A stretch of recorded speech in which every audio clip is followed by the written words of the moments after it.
जिस तरह से हमारे कांवड़ियों के ऊपर से पुष्प वर्षा की जाती है, तो हमारा यहाँ तक मानना है कि अगर हमारे मुसलमान भाई नमाज पढ़ रहे हैं तो उन पे भी हेलीकॉप्टर से पुष्प वर्षा की जाए। वो उनके जुबान से आज तक असंवैधानिक बातें निकलती ही नहीं है।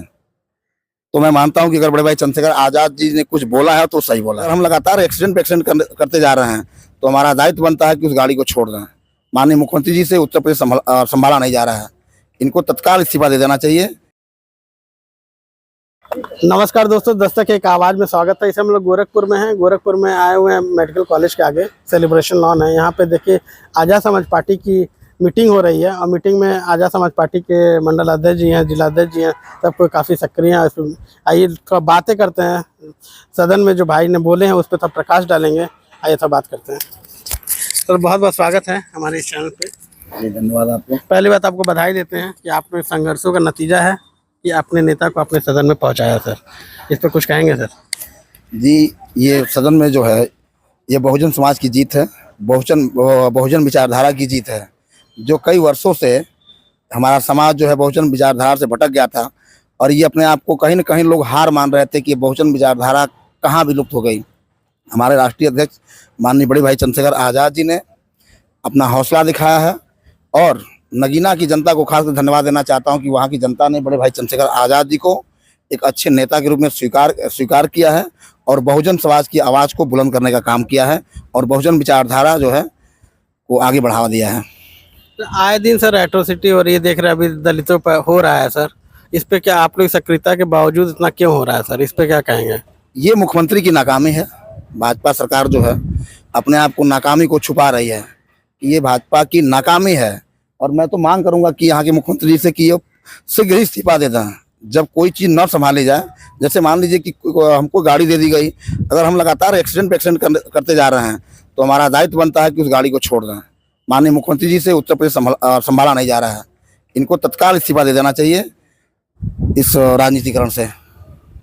अच्छा सर, एक भाई ने एक मुद्दा उठाया था सदन से, चंद्रशेखर आज़ाद जी ने एक मुद्दा उठाया था, हिंदुओं पे टिप्पणी की थी कांवरियों को लेके। इसका काफ़ी विरोध हो रहा है। सर इस पर आप क्या कहेंगे? सर नहीं, धर्म जैसे तो कहना जो हर धर्म को लोग मानने वाले लोग हैं, मैं उसको बहुत ज़्यादा कुछ नहीं कहूँगा। हमारे राष्ट्रीय अध्यक्ष ने अगर कुछ बोला होगा तो सही बोला होगा। हमारे सिर्फ नेता हैं, वो उनके जुबान से आज तक असंवैधानिक बातें निकलती ही नहीं है। तो मैं मानता हूं कि अगर बड़े भाई चंद्रशेखर आज़ाद जी ने कुछ बोला है तो सही बोला है। आप क्या कहेंगे सर इस पर? देखिए, जो भाई ने कांवड़ियों को और नमाज पढ़ने की बात को लेकर उन्होंने स्टेटमेंट दिया है, यह भारतीय संविधान धर्मनिरपेक्ष राष्ट्र है और भारतीय संविधान ये अधिकार देता है राज्य को कि सारे धर्मों के समान भाव से देखते हुए उसके प्रबंधन करे, उसकी सुरक्षा का प्रावधान रखे। तो हमारा ये मानना है कि भाई ने जो स्टेटमेंट दिया है वो संवैधानिक दायरे में रहते हुए दिया है, इसलिए कि हम ये नहीं कर सकते कि किसी धर्म को तो हम बढ़ावा दें, उसकी सुरक्षा करें, उसके लिए व्यवस्था करें और एक धर्म के जो मानने वाले लोग हैं उनके साथ हम ऐसा दुर्व्यवहार करें, ये संवैधानिक प्रावधान के अंतर्गत नहीं आता है। अगर हम किसी धर्म को अगर राष्ट्रीय सुरक्षा दे रहे हैं, राज्य की सुरक्षा दे रहे हैं, तो वो सुरक्षा सारे धर्मों को मिलना चाहिए। और भाई ने जो कहा है वो सही कहा है। अगर हमारे मुसलमान भाई हैं, अगर वो नमाज अदा कर रहे हैं, किन्हीं कारणों बस अगर जगह नहीं मिल रहा है, अगर रास्ते पर बैठ जा रहे हैं, तो उनके साथ दुर्व्यवहार नहीं होना चाहिए। जिस तरह से हमारे कांवड़ियों के ऊपर से पुष्प वर्षा की जाती है, तो हमारा यहाँ तक मानना है कि अगर हमारे मुसलमान भाई नमाज पढ़ रहे हैं तो उन पर भी हेलीकॉप्टर से पुष्प वर्षा की जाए। उपचुनाव को लेकर सर आपकी क्या रणनीति, क्या स्ट्रेटेजी तैयार कर रखे हैं? नहीं, बड़े भाई माननीय चंद्रशेखर आज़ाद जी का आदेश है कि जहाँ जहाँ उपचुनाव होने हैं हमारी पार्टी हर जगह से चुनाव लड़ाने का काम कर रही है और हम सारे कार्यकर्ता जिस तरह बड़े भाई चंद्रशेखर आज़ाद जी को तन मन धन से जिताने का काम किए, इस तरह उपचुनाव में हम लोग उसी तरह पे काम करके चुनाव जिताने का काम करेंगे। सर अपना उत्तर परिचय दे दीजिए। हमारा नाम जंग बहादुर है।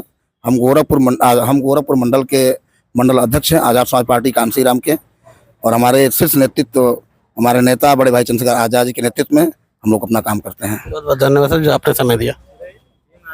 आपने सुना जैसे आज़ाद समाज पार्टी के मंडल अध्यक्ष जंग बहादुर जी से मेरी बातें हुई, उन्होंने क्या प्रकाश डाला उपचुनाव लेके, क्या उनकी रणनीति है और सदन से जो बातें कही गई माननीय चंद्रशेखर आज़ाद जी को उनका समर्थन किया, उनके बारे में बताया।